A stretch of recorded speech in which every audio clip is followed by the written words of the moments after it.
Hello. So I want to share with you one of the things that is stopping a lot of people from going after what they truly want and their dreams, and what to do about it. And for that, I'm going to share specifically my example for me going after my dreams to go to Scotland. So you may or may not know that if you have listened to some of my videos before that. A few weeks ago, a month ago, I fulfilled my dreams, my 17 years, my long time dream to go to Scotland, 17 years dream that I had. I still have to let you know, it was a guide, a tourist guide that I had from 17 years ago, yes, in French, Écosse in French is Scotland. And you can see the date that I bought 17 years ago to let you know that it was truly a 17 years dream that I had. I can attest that. So, yeah, so I had this dream and I fulfilled it a month ago. And you may or may not know that it was a hard decision for me. I had to go through, face my fears. Because when I felt the desire to go to Scotland, in me, this kind of thinking, oh, this is a time for me to go to Scotland. What if I was going to Scotland? I had, fears coming up. The fears of, is that around my visa situation and what that may mean for me, and also the fear of potentially upsetting my family in France to go to Scotland, so close to them and not seeing them. And I could have totally stayed in my fears. By the way, this is what most people do. They stay in their fears and their excuses. Because actually deep down, these two things were actually excuses I was giving myself to stay comfortable. I was not aware of it, but it was excuses to say, okay, oh, this is not my fault if I cannot fulfill my dreams. You know what? It's because, it's going to be too hard for my family. They're going to be upset. This is because of my visa situation and I don't have really control about that. You know what? So, and I could have keep telling the stories to myself and to other people. And this would have been me stay in my excuses why I couldn't fulfill my dreams. And unfortunately, a lot of people stay in that and never fulfill their true dreams because they stay in the excuses they are making for yourself. And I'm including myself in that, even if I've achieved a lot of my dreams in my life so far. There are still times like that where I'm looking, oh, what are excuses I'm making for not going for what I truly want? So it's very human, by the way, to do that. So it's not about blaming yourself, what's wrong with me. We all do that. This is really human, but becoming aware of it. And so I'm asking you right now, are they, say you who are listening in this moment, I'm really asking you, are they desires, dreams you've had for a long time, or maybe just recently, but something in you that when you hear, people talking about it, you're like, oh my God, I would so love to do that too. I wish I could do that. I wish I could go there. Maybe a travel you've been wanting to do, something you've been wanting to change in your life. Maybe going for changing careers to do the work you love, whatever that is. I want you to ask yourself right now in this moment. What are things or desires or dreams that you are putting off for a long time, maybe? Or maybe you are putting off right now because you give yourself excuses. Because you go right away in all of the reasons why it cannot happen. Whatever they are, whether it's because, oh, I don't have the time right now, I don't have the money, it's too complicated, I will disappoint people in my life, whatever reason, or a married woman wouldn't do that, I need to, stay with my husband, I don't know, I'm making up all kinds, but the excuses can be anything, by the way. We are so good as human beings of making all kinds of excuses for why we cannot do something, because then it's comfortable. We don't have to face our own responsibility. We can say, oh, I didn't do it, but because it was on the outside. Oh, it was too hard. We live in a society where we cannot really do the work we love. It's not possible. This is not true, by the way. So it's more comfortable to stay in that than to face our own responsibility. And I would say to face our fears. Because most of the time when we make excuses for not going after something we want is because we are afraid. And it's more comfortable to stay in the excuses or the reason why it's not possible than to face your fears, to face our fears. And I know that for myself because it's uncomfortable for me too. I remember when, Scotland, initially I was not planning to go. I was staying in my story and my excuses why it wouldn't work. And then I realized at some point I was really not feeling well. I had like this struggle inside of me and I was starting to feel really unhappy, even like depressed, not clinical depression, but I was like, it was really hard. And then I realized my desire to go to Scotland was so big. It kept coming up. And he didn't want to let go of me. He was still there. So this is a point, and I realized, wow, I really want to go to Scotland, but I'm so afraid. I have so many fears, and I so want to go. And this is when the turning point for me. I made a choice. I say, okay, I'm gonna get help here. I'm stuck in this situation. My desire is so strong, and I'm so afraid. But the desire was so stronger than the fear that I realized I decided to do something about it. And this is the choice point you have in any situation. And only who you have the choice to do that is when you decide to do something about it. When you realize, wow, I truly want to do that. I've been wanting to do it for a long time, and I'm really scared. And maybe I need support, whatever that is for you. And this, by the way, requires a lot of honesty with yourself.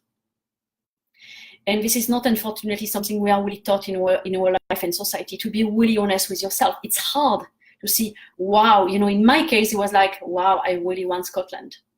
But I'm freaking scared of it because of the reason I mentioned. And facing your fears is really uncomfortable. I could tell you, when I realized, oh crap, this is what I want. I need to do something about it. But I'm so scared of it. It was not comfortable. Even if I have achieved a lot of my dreams in my life, becoming bilingual, living in 5 different countries, changing my careers to do what I love, it doesn't mean it's easy to keep following my dreams. I'm on the journey as you are. And when I have to face my fears, it's a new level, new devil. It's like, I don't like it, just like I don't want to think, oh, it was easy for her, she just go. And no, it's not. I'm still learning and growing, and this is the beauty of life too. But I remember when I had to face my fears about Scotland, I'm like, oh, I don't like it. My desire is so strong. And it was like being true to my desire. The beauty of that is that when you stay true to your desire, and this is what I want for you, this is why I'm doing this video, what I'm sharing with you. Stay true. What is the desire of your soul or your heart? It doesn't mean you're going to be able to do it right away, but stay with it. Stay with it long enough that you feel the need, I need to do something about it.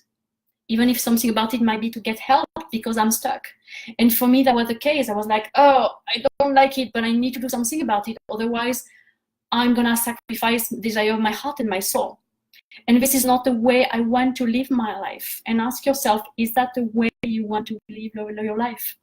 Keep postponing your dreams for when you'll be ready, when it's going to be the right time, when all your fears is going to be away. And then you wait and years, decades pass by and you haven't done something about it. And it's why a lot of people, unfortunately, die with their music and their dreams still inside of them. A lot of people do that because of that reason. They keep postponing, or maybe in the future, because of the fear. It's more comfortable to say it's going to be in the future than to face the fear right now. And I want you to know that it's totally possible to face your fears. And sometimes you may need help. Like me, sometimes the fears, in the case of Scotland, the fears were so intense. I was like, okay, you know what? I need support. And because I still want to live the life I want, that when I'm realizing I need support, I go and get it. And it's not being weak for me, it's being wise. I rather get what I want in my life and the dreams I want and getting help along the way than saying, you know what, I didn't do anything, but I'm strong, I didn't get help. Getting help is actually not being weak. So then I realized, and I contacted my spiritual mentor first, someone I thought about, who could be a good person to help me with that. And it's something I love about getting help. And you may or may not get help, by the way, or just right now, you may already realize by yourself there are situations where I don't necessarily need help and I go for my dreams. And there are situations when I do. And for me, it's like, what is the right person who could help me right now? And I remember, oh, my spiritual mentor, this specific person is what I need. And I took a chance. I didn't know how that would help. And then the session really helped me unlock something inside of me, unlock how much I wanted Scotland. And it was something so strong that I had to follow it. And then I still had a lot of fear. So I ended up doing a few days after a session with my therapist, which has been always really good, especially when I have fears around my old family pattern that I've worked for a long time. But, you know, we are human. They are still there. And then I knew she would be the right person to help me. And I had a session with her on the Friday morning. And on Friday evening, I was booking my flight ticket to Scotland because this session was critical for me to touch my fears and realize, no, it's what I want to do and change the thing. So this is what I want for you. And I'm sharing that with you so that you know it's totally possible for you to go after what you want. It doesn't mean it's easy, by the way. I don't want to say, oh, it's easy. Facing your fears is not easy. It's never comfortable. And I see it's why so many people don't follow their dreams, because they don't want to feel the uncomfort of facing the growth, the fears. It's like, even for me, like I just, when I have to face it, I'm like, oh no again, I have to do this again. Yes, but I know that the reward is gonna be so good after that, that it's worth doing it. And I know it's also for my growth and expansion and to be even more fulfilled in my life. And this is why I feel really good in my life overall, even if there are still things I need to look at, new dreams and, obstacles and things, but because I keep doing that. And I remember when also I decided to change careers to do the work I love. The same thing, it was not easy to make the decision. And but the fact there was a turning point for me when, and this is the most important thing, the turning point, the choice you make, because you are making a choice. Nobody else. When you give excuses to everything around you, I don't have the time, I don't have the money, it's the fault of the government, it's the fault of the US immigration, it's the fault of my parents, it's the fault of my friends, of my spouse, all of that, to give the power away outside of yourself instead of making the choice. And it's like you are pretending other people are making the choice for me. They are not. You are making the choice. You are making the choice to stay in excuses. And do you want to live like that the rest of your life? This is a question to ask yourself. Yes, it's comfortable in the sense you don't have to feel your fears, but then you live a life of, it's kind of dull. It's not really, you are not fully alive because you are not going for what you want in life. And it's so worth it to really face your fears and do that. So it's kind of a choice, that you have. And I ask you right now, what choice are you making? Are you choosing to stay in your story, in your excuses? And sometimes, by the way, it's subtle. We don't know their excuses and story. In the case of Scotland, I didn't realize it was excuses and story. It's subtle. It's like, so you have to look to be very honest with yourself. And often what helps me is really to feel the desire. When I feel a desire so strong, and keep feeling it, like Scotland, I kept feeling it. And it was so strong, or changing careers to do the work I love. It was so strong that at some point the desire became bigger than my fears. And I'm like, I need to do something about it. So sometimes it helps to really feel. So it's why I encourage you right now to really look at things in your life. And by the way, it's a fun exercise. Things in your life or in your work you have always wanted to do, or things that you like, that would be so good, whether it's moving to different countries, speaking a different language, traveling somewhere, moving, I don't know, whatever the thing is, it's only to look, how would that feel to have it? What difference would that make in your life if you could have that? And so I want you to think about that right now, because this may help you to make the choice to not stay in your excuses and really, go for it. and do that. This is this is truly what I want for you. And the turning point of, you know, doing that and going for what you want. Hi everybody, it's good to see you. I see a lot of people here. It's good to see you here. So, and this is really the choice. Only you can make the choice. And it doesn't mean you're gonna necessarily go for it right away. You may say, I'm gonna take steps to do that. I'm gonna ask for help. Maybe this is truly not the right time. I'm not ready, but it's not coming from a place of excuses. It's coming from a place of discernment. This is very different. You know, once you made the choice, it doesn't mean you are jumping to it. You know, in the case of Scotland, by the way, it's not like I jumped to it blindly. I didn't. It was intentional. I realized, you know what? My fears are bigger than my desire. I need help to go through my fears. And I did session with some of my mentors to help me. And there was a point where that shifted in me. And I was like, intentionally, I'm choosing to go there. And I made the choice, not blindly. And this is what you know, the journey, what I want for you. So I'm, you know, gonna leave you with that again, to think about what are dreams you've been wanting to achieve for a long time and you haven't, or what is there, and what stories and excuses are you making for yourself for not going, and what do you want to do about it? What choice? What are you choosing? I'm gonna leave you with that question. What are you choosing in your life? And I would love to hear, you know, feel free to share in the comments what's bubbling up for you. I want to support you in going for what you want. And I'll thank you for listening, and I'll talk to you soon. Bye.